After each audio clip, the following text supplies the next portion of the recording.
Selamat pagi, semangat pagi. Senang bisa menyapa saudara sekalian dengan firman Tuhan yang diambil dari Yohanes 4 ayat 4 dan Yohanes 4 ayat 39 sampai 42.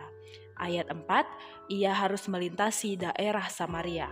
Ayat 39 sampai 42, dan banyak orang Samaria dari kota itu telah menjadi percaya kepadanya karena perkataan perempuan itu yang bersaksi, ia mengatakan kepadaku segala sesuatu yang telah kuperbuat.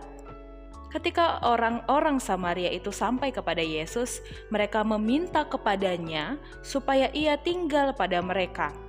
Dan ia pun tinggal di situ 2 hari lamanya. Dan lebih banyak lagi orang yang menjadi percaya karena perkataannya.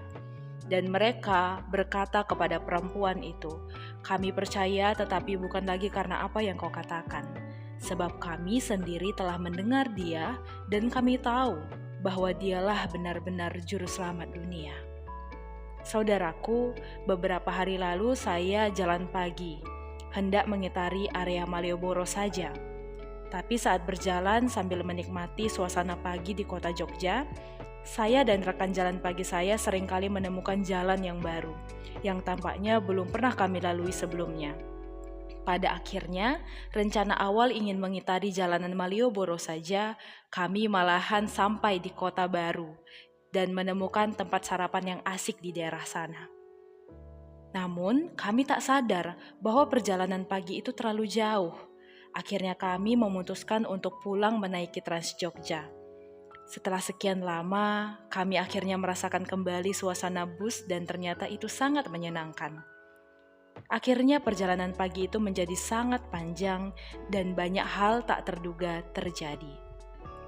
Dari kisah singkat di pagi hari itu, saya menyadari bahwa dalam perjalanan yang kita tempuh, seringkali kita menemukan hal-hal yang tak terduga yang harus kita lalui, seperti perjalanan Yesus dan para murid, yang ketika mereka hendak ke Galilea, mereka harus melewati Samaria, sebuah kota yang seringkali dihindari oleh orang-orang Yahudi pada umumnya. Biasanya orang-orang Yahudi jika ingin pergi ke Galilea memilih jalan yang lebih jauh supaya tidak melewati area orang-orang Samaria. Tapi kali ini berbeda. Para murid diajak Yesus melewati tempat yang asing bagi para murid. Apakah maksud Yesus supaya perjalanannya lebih cepat? Tapi tampaknya bukan supaya lebih cepat, karena pada akhirnya Yesus dan para murid menetap selama 2 hari di tempat itu. Jangan-jangan ketika para murid mengira Samaria adalah tempat untuk numpang lewat, ternyata menjadi salah satu tempat yang ingin dituju Yesus.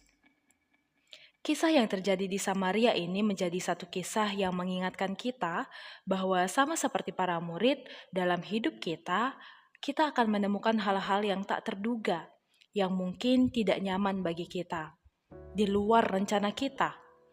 Tapi jika kita lihat lebih dalam lagi, hal-hal yang tak terduga itu mungkin ada sisi menariknya. Ada hal-hal yang bisa kita pelajari dari situ.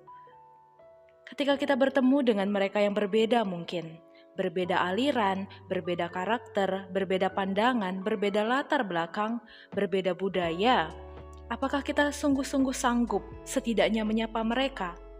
Apakah kita sanggup berbincang tanpa memberi label dan stigma buruk kepada mereka yang berbeda? Di hari ini, kita sungguh-sungguh diajak untuk berani merendahkan hati kita untuk memahami perbedaan yang ada, seperti yang dilakukan Yesus dan orang-orang Samaria. Mereka yang awalnya asing, akhirnya menjadi saudara dalam perjalanan hidup ini. Karena itu saudaraku, selamat menjalani hari ini. Jangan lupa istirahat sejenak dan menikmati perjalanan yang sudah, sedang, dan akan dilalui lagi. Amin. Tuhan Yesus memberkati.